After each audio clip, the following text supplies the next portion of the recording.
नमस्कार दोस्तों, मेरा नाम है धनंजय। आप देख रहे हो हत्स मेडिकल यूट्यूब चैनल, जहां पर आप पाते हैं दवाई संबंधी जानकारी। क्या आपको पेट में अपच होती है, भारीपन महसूस होता है? तो आज हम रिव्यू करेंगे एक मेडिसिन को जिसका नाम है यूनिन एंजाइम। यह टैबलेट फॉर्म में और सिरप फॉर्म में दोनों में अवेलेबल होता है।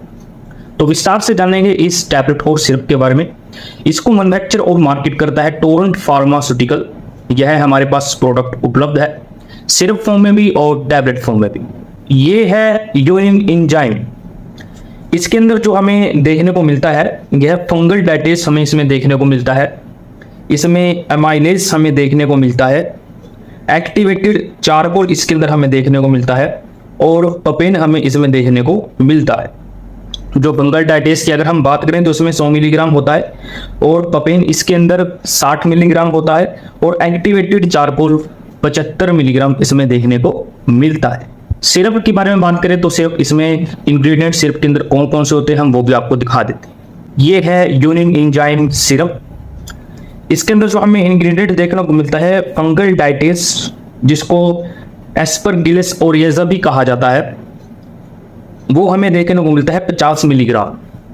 और जो इसके अंदर एप्सिन होता है वो 10 मिलीग्राम हमें देखने को मिलता है। इसकी पैकिंग के बारे में बात करें तो बोतल कैसे देखने को मिलती है, जैसे कि ग्लास बोतल होती है। ये होती है ग्लास बोतल।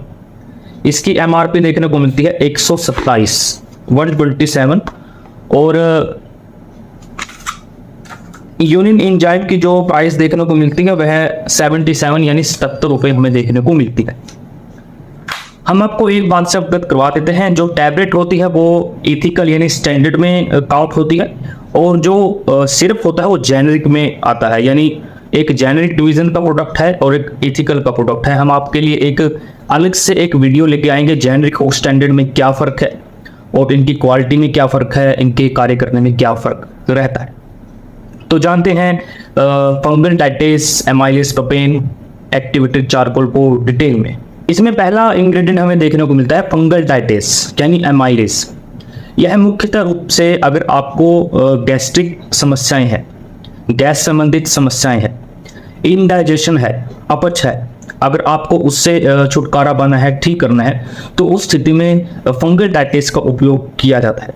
कई बार ऐसा होता है कि आप भोजन को ग्रहण करते हैं और वो डाइजेस्ट नहीं हो पाता, तो फंगल डाइटेस जो कार्य करता है उसका महत्वपूर्ण कार्य ये होता है कि वो पचाने का कार्य करता है, यानी डाइजेस्ट का कार्य करता है। यह स्टार्च को माल्टोस में कन्वर्ट करता है और माल्टोस को ग्लूकोज में कन्वर्ट कर देता है।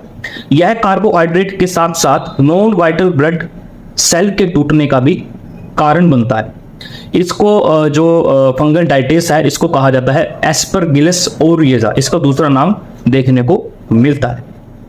तो आते हैं दूसरी पॉइंट पर। इसमें हमें दूसरा इंग्रेडिएंट कौन सा देखने को मिलता है? दूसरा इंग्रेडिएंट होता है एक्टिवेटेड चारकोल। यह नेचुरली प्राप्त किया जाता है, यानी प्राकृतिक रूप से इसको प्राप्त किया जाता है। जैसे कोयला से प्राप्त किया गया, पेट्रोलियम से प्राप्त किया गया, लकड़ी से प्राप्त किया जा सकता है, नारियल के खोज से इसको प्राप्त किया जाता है। और साथ में सक्रिय चारकोल को यानी एक्टिवेटेड चारकोल को गैस की उपस्थिति में गर्म करके बनाया जाता है। इसका ये कार्य होता है कि भाई ये नेचुरल तरीके से आपको देखने को मिलेगा, प्राप्त होगा, और इसको बनाने की प्रक्रिया क्या रहती है। इसका मतलब होता है एक्टिवेटेड चारकोल का यूज होता है कि अगर कोई पॉइजनस आपके स्टमक में बन जाती है तो उसको ये ठीक करता है। एक्टिवेटेड चारकोल का ये कार्य रहता है। तो अब हम जानते हैं इसके यूजेस के बारे में, इसका यूज कहाँ किया जाता है और आप इस टैबलेट को कैसे यूज कर सकते हैं। ये जो टैबलेट होती है ये भोजन पाच्य होती है। भोजन पाच्य का मतलब होता है कि अगर आपका फूड डाइजेस्ट नहीं हो रहा तो उसको ये अच्छे तरीके से डाइजेस्ट कर देती है। पहला तो इसका यूज ये रहता है। अगर आपको गैस एसिडिटी बनती है, अगर आपने कोई फूड ग्रहण किया है और वो डाइजेस्ट नहीं हो रहा और उसकी वजह से आपको एसिडिटी बन गई है, तो उसको भी यह ठीक करता है। कई बार ऐसा होता है कि आपके पेट में भारीपन जैसा महसूस होता है, तो उसको भी यह ठीक करता है। और डॉक्टर की रिकमेंडेशन के अनुसार सर्जिकल कंडीशन में भी इसका यूज़ किया जा सकता है। कई बार ऐसा होता है जिनकी सर्जरी होती है तो उनका जो फूड होता है वो डाइजेस्ट अच्छे से नहीं हो पाता, तो डॉक्टर अपनी रिकमेंडेशन के अनुसार, अपनी प्रैक्टिस और अपने एक्सपीरियंस के अनुसार इस टैबलेट को दिया जा सकता है, इस टैबलेट को देते। अगला इसका यूज़ किया जाता है कि कई बार ऐसा होता है कि आप किसी फंक्शन में गए या किसी मैरिज पार्टी में गए, तो उसमें होता क्या है कि आपने ओवर डाइट कर ली, तो उसकी वजह से आपको भारीपन जैसा महसूस होता है, गैस एसिडिटी बननी शुरू हो जाती है। तो उस स्थिति में भी यूनिजाइम टैबलेट का उपयोग किया जाता है। यानी अगर आपने ओवर डाइट की है और आपका भोजन जो है डाइजेस्ट नहीं हो रहा, आपको लगता है कि जो भोजन है मतलब भारीपन महसूस हो रहा है, तो उस स्थिति में भी इसका टैबलेट का यूज़ किया जाता है। तो डोजेज सेक्शन की बात करें, क्या इसे प्रेगनेंसी में दिया जा सकता है कि डॉक्टर की रिकमेंडेशन के अनुसार निर्धारित होता है कि डॉक्टर उनको देते हैं या नहीं देते हैं।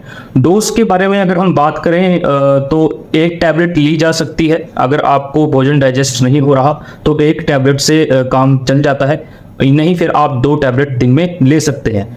ट्रीटमेंट के तौर पर आप इसको 4 या 5 दिन तक ले सकते हैं, क्योंकि कई बार ऐसा होता है यूनिजाइम का जो उपयोग होता है वो भूख बढ़ाने में भी किया जाता है। तो उस स्थिति में ऐसा होता है कि यूनिजाइम को साइप्रोहेप्टाडिन के साथ दिन में 2 बार खाने की सलाह दे दी जाती है। ये ट्रीटमेंट बेस्ड जो टैबलेट होती है उसके अनुसार इसकी जो डोज है निर्धारित की जाती है। अगर आपको भारीपन महसूस हो रहा है या गैस एसिडिटी आपको बनती है तो एक टैबलेट सफिशिएंट है, नहीं आप 2 टैबलेट इसकी ले सकते हैं। साइड इफेक्ट की बात करें तो इसका देखिए जो साइड इफेक्ट हमें देखने को मिलता है, लूज मोशन इसके साइड इफेक्ट में आता है। लूज मोशन की स्थिति पैदा हो सकती है और स्टमक पेन जैसा इसका साइड इफेक्ट हमें देखने को मिलता है। तो ये है यूनिजाइम के बारे में कंप्लीट डिटेल, कंप्लीट रिव्यू। ये टैबलेट क्या है, इसका कार्य करने का तरीका क्या रहता है, और ये सिरप फॉर्म में भी अवेलेबल है, टैबलेट फॉर्म में भी अवेलेबल है। इसका यूज़ कहाँ किया जाता है, ड्रॉबैक, साइड इफेक्ट, हमने सभी को इस वीडियो में कवर किया है। वो आपको वीडियो पसंद आई होगी। मैं मिलता हूँ आपको अगली वीडियो में। नमस्कार।